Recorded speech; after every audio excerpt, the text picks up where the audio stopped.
Hello and welcome back to my channel RA Education. I am your mentor Rishba.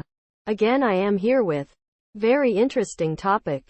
Do you know? What does it mean by genetics? So, let's get started.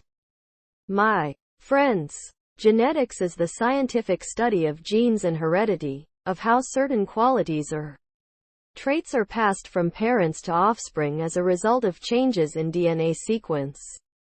A gene is a segment of DNA that contains instructions for building one or more molecules that help the body work. Do you know? Our genes carry information that gets passed from one generation to the next.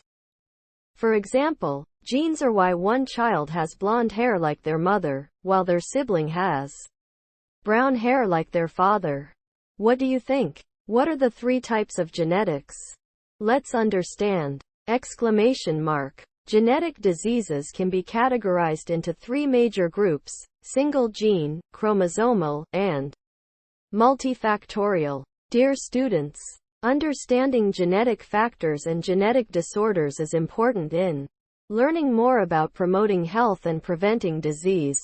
Some genetic changes have been associated with an increased risk of having a child with a birth defect or developmental disability, or developing diseases such as cancer or heart disease.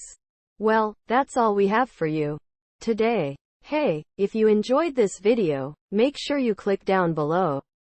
Subscribe to the button. Hit the notification bell. If you have any question, feel free to contact me and leave me a comment. Thanks for watching, my friend.